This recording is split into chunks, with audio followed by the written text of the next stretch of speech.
A single Sherman tank sat burning on the outskirts of Coutances, France, July 28, 1944.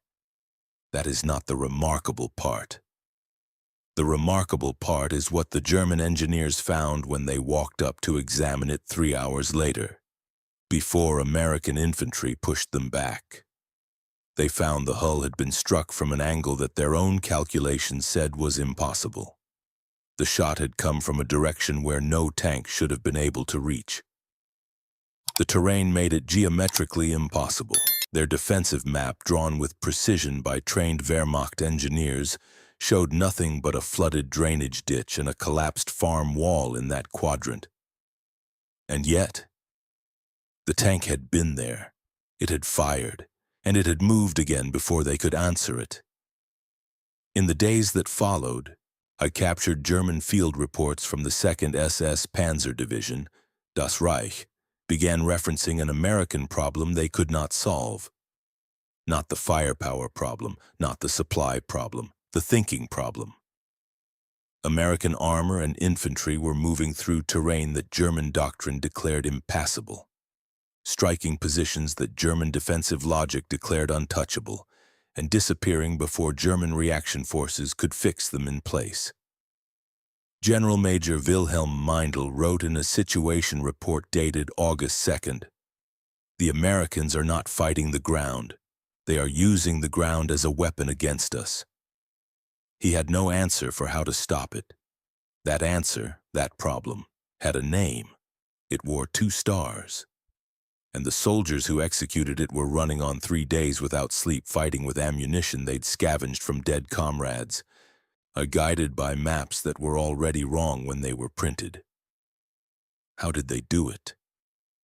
How did a small group of Americans, outnumbered, cut off, and operating on bad intelligence, crack a German defensive line that Wehrmacht engineers had spent 6 weeks building? That is exactly what this video is going to show you. Part 1. The weight of the mission. By the summer of 1944, the war in Western Europe had entered its most dangerous phase, not because the Allies were losing, but because they were not winning fast enough. The Normandy breakout, Operation Cobra, had torn a hole in the German line west of St. Lo on July 25th. But punching a hole and exploiting a hole are 2 completely different military problems. German commanders, battered, improvising, furious, were doing exactly what desperate defenders do best. Anchoring on terrain features, using every road junction, every stone wall, every drainage canal as a delaying position. Every hour the Americans spent fighting through a hedgerow was an hour the Germans used to construct the next defensive line further south. The prize was Avranches, a small coastal city at the base of the Cotentin Peninsula. Avranches sat at the mouth of a geographical bottleneck, the only viable route for an armored force to swing south and then east into the open terrain of Brittany and the Loire Valley. Take Avranches, and Patton's Third Army could pour through like water through a broken dam. Lose the race to Avranches, and the breakout stalled. The war extended, the body count climbed. Third Army's 8th Corps had the assignment. And within 8th Corps, in the 4th Armored Division, already earning a reputation as Patton's sharpest instrument, was driving hard down the western corridor. Captain James Langdon Weber, 29, of Macon, Georgia, commanded C Company, 8th Tank Battalion, 4th Armored Division. He had been in Europe since the Normandy landings, had survived the murderous hedgerow fighting of July, and had developed, through a combination of instinct and hard education, a working understanding of what Patton's headquarters actually meant when they transmitted their acceleration orders. Weber was not a flashy officer. His men described him as quiet, a man who talked less than he thought, which in the summer of 1944 was exactly the kind of officer you wanted at the front. His executive officer, First Lieutenant Raymond Okafor, 24, from Cleveland, Ohio, kept a running diary. In an entry dated July 27th, he wrote, "Weber doesn't sleep. He studies. He takes the map and he turns it upside down. He looks at the ground the way the Germans look at it, and then he looks for what they missed. I've watched him do this 3 times now. 3 times he's found the thing they missed. I don't know if he knows he's doing it. C Company's mission on the morning of July 28th was tactically specific and strategically vital. Neutralize a German anti-tank gun emplacement and supporting infantry position at a crossroads identified in intelligence reports as Carrefour Brûlé, burned crossroads, approximately 4 kilometers southwest of Coutances. The crossroads controlled the only paved road through a stretch of marshy lowland. An 88mm anti-tank gun there could hold up the entire divisional advance for a day or more. A day was too long. Patton's standing order, delivered personally through the chain into every company commander's skull, was that units encountering resistance were to bypass it wherever possible, find the gaps, and keep moving. But you cannot bypass an 88 that covers every bypass. The intelligence picture delivered at 0400 on July 28th described a single 88mm gun with a crew of 8, protected by approximately 20 infantry from a Volksgrenadier unit that had been badly chewed up at St. Lo. The informant, a French farmer who had observed the position for 3 days, reported that the gun faced northeast, covering the main road approach, and that the position had no protection on its southwestern flank. And the engineers had built their defensive logic around the assumption that the marshy terrain to the southwest, the drained fields around the Hameau de Vaucelles, was impassable for tracked vehicles. Weber studied the map for 11 minutes. Then he asked the S2 officer a single question. When was this map surveyed? The answer was 1938. Weber said nothing. But Lieutenant Okafor, standing 3 feet away, saw the captain's jaw tighten. 12 kilometers away, in a commandeered farmhouse outside Coutances, Hauptmann Ernst Dietrich Kroll of the 2nd SS Panzer Division's reconnaissance section was writing a situation assessment.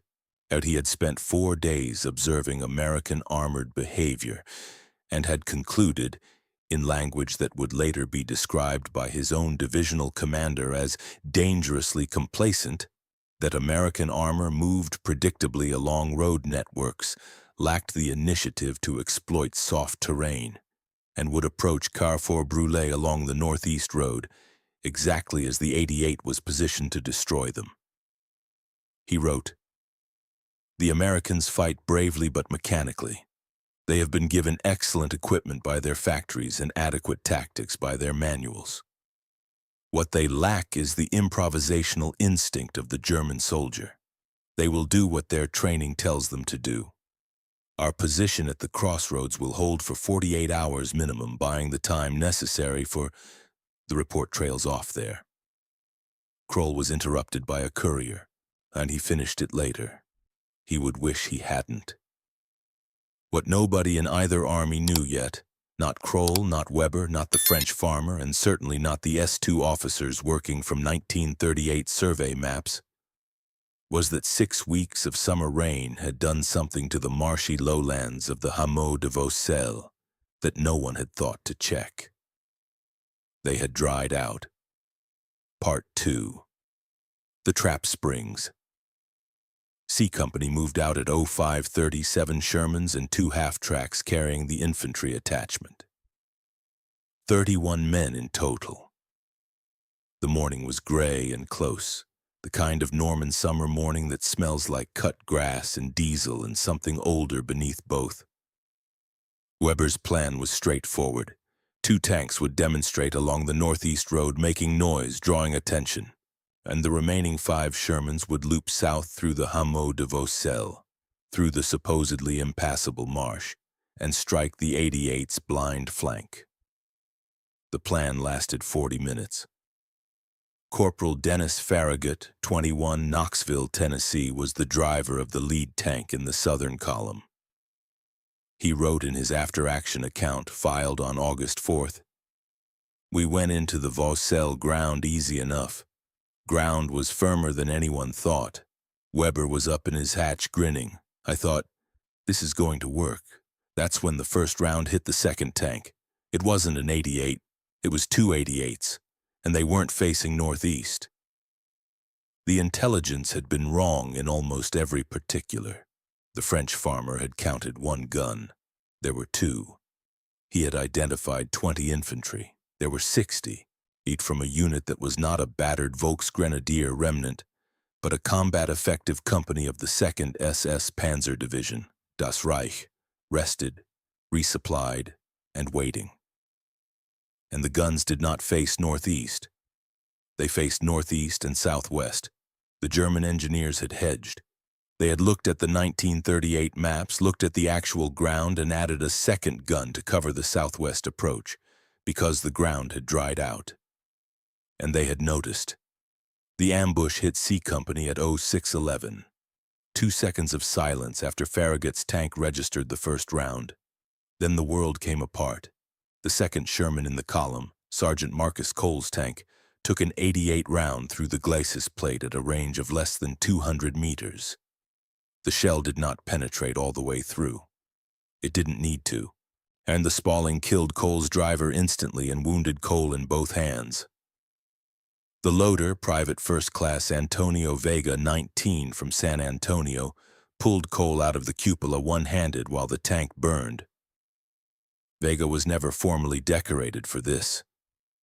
He should have been. Weber's radio crackled immediately. The two-tank demonstration force on the northeast road had just triggered a third defensive position, a machine gun nest they had not known existed. They were pinned. The northeast road was closed, and then the radio delivered the second blow. Corps headquarters, monitoring the developing engagement, transmitted new orders at 0618. C Company was to break contact and withdraw to allow an airstrike to be called on the Carrefour Brûlé position. The airstrike would take approximately 4 hours to coordinate. 4 hours. Weber looked at his situation. 2 tanks were in hull-down positions taking fire from the front. Sergeant Cole's tank was burning. The half-tracks had pulled back into a tree line. 3 of his 5 southern approach Shermans were combat effective. He had 31 men, minus Cole's driver, minus 2 others from the half-tracks who had taken machine gun fragments. He had perhaps 40 minutes of effective ammunition before he would be fighting with whatever he'd been issued and nothing more. And in the northeast tree line, 300 meters away, 60 soldiers of Das Reich were beginning to move. He keyed the radio and told Corps he had received their transmission. He did not say he was withdrawing. At his command post, Hauptmann Kroll received the ambush report and felt for a moment the clean satisfaction of prediction confirmed. And the Americans had walked into the trap. His situation report had been correct. He transmitted to division that the crossroads position was holding. Then came the first anomaly. His forward observer reported that the burning American tank's surviving crew had not retreated. They had taken up positions in a drainage ditch and were returning fire with small arms. And the American tanks, those that remained, had not turned back toward the northeast road. They had stopped moving. Kroll frowned at the map. Stopped moving made no sense. They should be withdrawing or pressing. Stopped tanks were neither offensive nor defensive. They were thinking. And that, in Kroll's experience, was when the Americans were most dangerous. He reached for the field telephone to request reinforcements. He had said he wouldn't need reinforcements for 48 hours. A like on this video takes 2 seconds. For Marcus Cole and Antonio Vega and every man burning in every tank on every map that's already wrong. It is the least we can do. Part 3. The Patton Principle. George S. Patton had said it 100 times in 100 different rooms. He said it to division commanders, and he said it to company commanders, and he said it to anyone who would sit still long enough to hear it. He had been saying a version of it since the First World War, and by the summer of 1944 it had been drilled into the operational culture of his army with the insistence of a theological doctrine. Never make the same decision twice. The enemy knows your doctrine. He does not know your mind. The second principle, the one that mattered more in the ditch where Weber was now lying on his back staring at the gray sky, neat while a German machine gun stitched holes through the hedgerow above his head, was simpler still. Patton had written it in the Third Army's field orientation document, distributed to every officer down to company grade. An obstacle is not a wall. It is a question. The question is, what does the enemy believe about this obstacle? Answer that question correctly and the obstacle becomes a door. Weber had read it. And lying there while the radio demanded withdrawal and the clock ate his ammunition count, he answered the question. The Germans believed the marsh was impassable, or they had until recently. They had added the second gun because they'd realized the ground might be usable. But their second gun faced the same direction as the first, covering the open approach. They had solved the terrain problem, and they had not solved the thinking problem. Both guns looked at the approach. Neither gun looked at the farm. There was a farm. It was on no one's operational map because it had been abandoned in 1941 and had since disappeared behind overgrowth, invisible from any approach except from the ground at a specific angle, if you were lying on your back in a ditch staring southwest because a machine gun had put you there.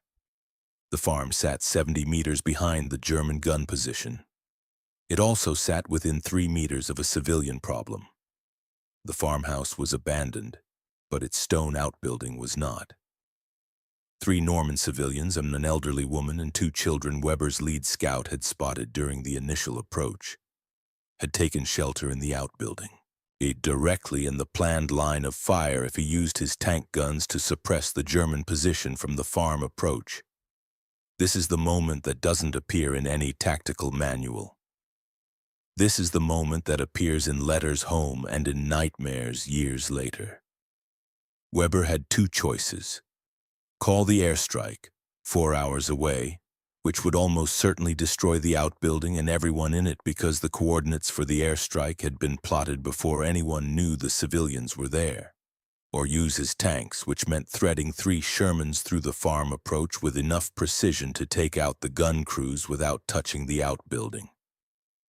He chose the tanks. He sent his 2 remaining able-bodied infantrymen from the half-track. Privates Gerald Mwangi, 22, Nairobi-born, and Louis Tran, 23, New Orleans, to the outbuilding with a single order.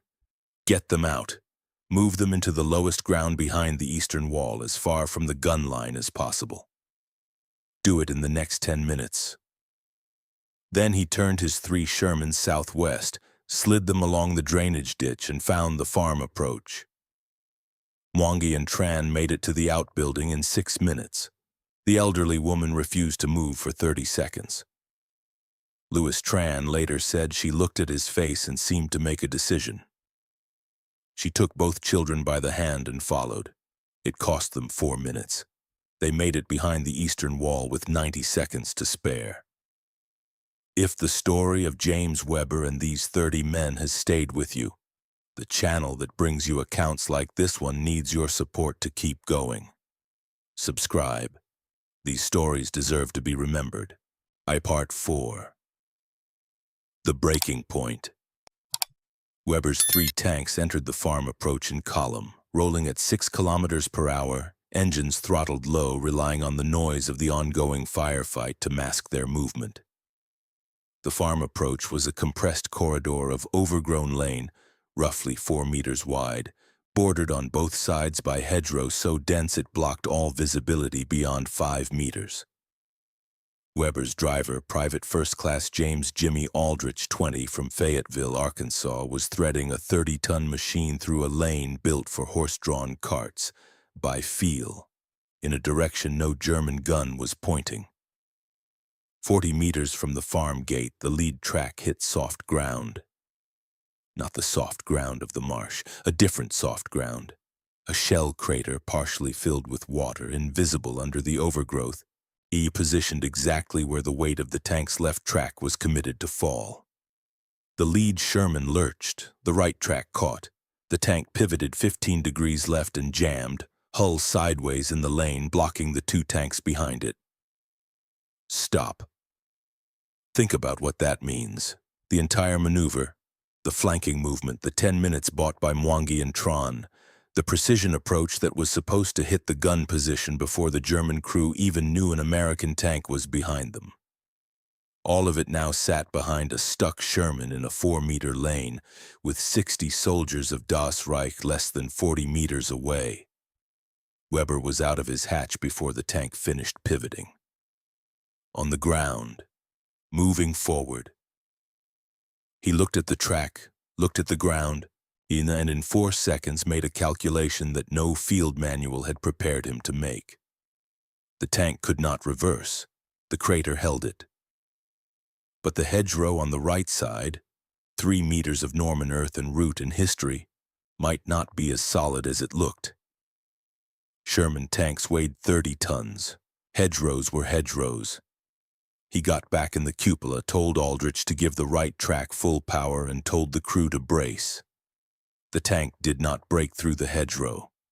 The hedgerow broke, not cleanly, not easily, with a sound that Farragut in the 3rd tank described as a building falling sideways, a sustained tearing roar that lasted 4 seconds and probably saved the mission by giving the German gun crew exactly 1 second of confusion about what they were hearing. The Sherman burst through the hedgerow gap into the farmyard. I found a line of sight to the 1st 88's left flank, and Weber gave the order to fire. First round, 11 meters. Direct hit on the gun shield. The 88 was silenced before its crew had turned to face the new threat. Here is where the enemy's overconfidence became the mechanism of their destruction. Kroll's defensive plan had positioned both guns facing outward. Neither gun had a prepared firing position that covered the interior of the defensive perimeter. It was a textbook defensive layout for a textbook attack. When Weber's Sherman entered the farmyard, it was inside the defensive geometry. The 2nd 88 could not traverse far enough to engage without risk of hitting its own infantry. German infantry can solve that problem. 60 combat-experienced soldiers can overwhelm 3 tanks in close terrain with the right equipment and the right coordination. Kroll's company had Panzerfausts. They had the numbers. What they did not have was 10 seconds.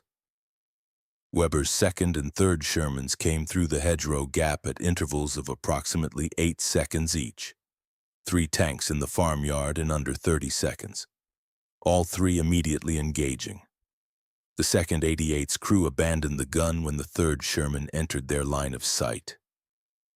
The German infantry, well-trained, experienced, and now in a situation their doctrine had never anticipated, did exactly what soldiers do when the expected defensive geometry collapses.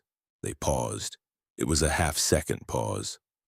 The pause of men whose mental model of the battle has just been invalidated, you who are looking for an order that makes sense in the new reality. That half-second was the battle. Sergeant Cole's crew, Cole himself, hands wrapped, operating on adrenaline and anger, had kept up small arms fire from the drainage ditch throughout the maneuver, fixing the German infantry's attention forward. When the tanks entered the farmyard and the 2nd 88 was abandoned, Cole's crew stood up in the ditch and began advancing. The German infantry company, caught between tank fire from behind and infantry fire from the front, began to break by sections. It was not a rout. These were Das Reich soldiers, not conscripts. But it was a withdrawal. A retreat that Kroll had not authorized and could not stop from his command post because his field telephone line had been cut by the initial firefight. At 07:03, and at a cost of 1 tank destroyed, 1 tank disabled, 4 men killed, Cole's driver, Private William T. Patterson, 22, from Decatur, Illinois, Private Morris Feldstein, 23, Brooklyn, and 2 infantrymen from the half-tracks whose names were not recorded in time. 3 men critically wounded, and ammunition stocks across all 3 remaining tanks below 20%. Carrefour Brûlé was taken. Weber found the crossroads. He found the 2 abandoned 88s, both intact enough to confirm identification. He found 37 dead from the German company. He found 11 prisoners, including a wounded unteroffizier who looked at the tanks coming through the farmyard and said, in serviceable English, on the thing that Weber's executive officer Okafor wrote down in his diary that same day. You came from the wrong direction. At Kroll's command post, the field telephone had been dead for 22 minutes. When the runner arrived with the withdrawal report from the crossroads position, Kroll read it twice. Then he sat down. Then he wrote a single line in his situation report before forwarding it up to division. Position lost. Cause: American armor utilized approach corridor evaluated as impassable by engineering assessment. Assessment was technically correct. Assessment did not account for command-level improvisation under fire. He crossed out that last sentence. Then he wrote it again and left it. Part 5. The verdict: Carrefour Brûlé on the morning of July 28, 1944, after the firing stopped. He looked like every other small piece of Norman farmland that the war had used and discarded. 2 silenced 88s. Shell craters in the lane. A Sherman with its hull cracked open, cooling metal ticking in the morning quiet. The hedgerow Weber had broken through would not grow back for years. Farmers noticed it for a decade afterward, a gap in the landscape, an absence where something old had been destroyed to let something American through. Weber walked the position for 20 minutes before the next unit reached him. Lieutenant Okafor found him standing beside the second 88, looking at the gun's traverse mechanism, the physical evidence of how far it could and couldn't turn. Okafor wrote, he wasn't triumphant, and he looked like a man who had just passed a very difficult exam and wasn't sure yet what grade he'd received. The advance continued. Avranches fell on July 30th. Patton's Third Army poured through the gap. The numbers tell the story. In the 6 days following the Avranches breakout, Third Army advanced approximately 220 kilometers, liberated over 30 towns, and shattered 3 German divisions beyond reconstitution. The war in the West accelerated in ways that Wehrmacht planning had not projected as possible. Das Reich Division's after-action report, compiled in early August and later captured by Allied intelligence, contained a section on American tactical patterns that was notable for its tone. German after-action reports are not known for admitting error. This one was an exception. Attributed to the divisional operations officer, an Oberstleutnant Friedrich Brauer, it read, the fundamental error in our defensive architecture at Coutances was the assumption that American tactical behavior would remain consistent with their documented doctrine. This assumption was incorrect. American junior officers, particularly at company level, demonstrated an ability to improvise under fire that our defensive geometry did not account for. The Third Army's consistent pressure against the principle of least resistance, its refusal to accept the ground as given, constitutes a tactical philosophy that we failed to adequately respect. It is not the American soldier's equipment or his numbers that create the problem. It is his willingness to look at the ground from the enemy's perspective. We taught our engineers to build defenses against attacks, and we did not adequately prepare them for an enemy who does not attack, who instead redirects. Patton, receiving the report of C Company's action through the chain of command, said nothing publicly. He was already looking east, but in his personal diary written the same evening he noted, young Weber found the door. That is the only skill that matters when every road is blocked. The lesson, if a lesson needs to be stated, which perhaps it doesn't because the story has already stated it, is not about courage. Courage was not the variable. Courage was present on both sides of that farmyard in equal and terrible measure.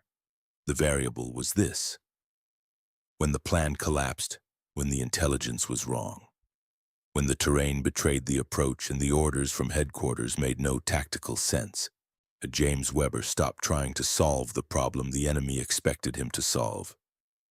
He asked instead what the enemy was afraid of, what they had prepared against, what they had decided was impossible. And then he did the impossible thing. That is the Patton Principle, applied in a 4-meter lane by a 29-year-old from Macon, Georgia, who had not slept properly in 3 days. It is not a strategy you can diagram on a map. It is a way of looking at the world, at obstacles as information, at the enemy's confidence as a vulnerability, at the map itself as a description of someone else's assumptions about reality. The Germans built excellent defenses. Their engineering was precise. Their mathematics were correct. Weber's approach was impassable according to the assessment. Weber simply declined to be bound by the assessment, and the abandoned farmhouse at Hameau de Vaucelles still stands. The Norman farm family returned after the liberation. The outbuilding where Mwangi and Tran sheltered the elderly woman and 2 children, their names were never recorded in any American document, was repaired in 1946. The hedgerow gap that Weber's tank made was filled in by the mid-1950s. You can stand there today. Coutances is an hour's drive from the Normandy beaches. The crossroads is unmarked. There is no plaque for C Company 8th Tank Battalion. The road is just a road, but the ground is still firmer than the 1938 maps show. If your father, grandfather, or great-grandfather served in the European theater, the Third Army, or anywhere in the Normandy campaign, I want to hear about it in the comments. What unit? What campaign? What town did they help take? And those stories live in family memory and nowhere else.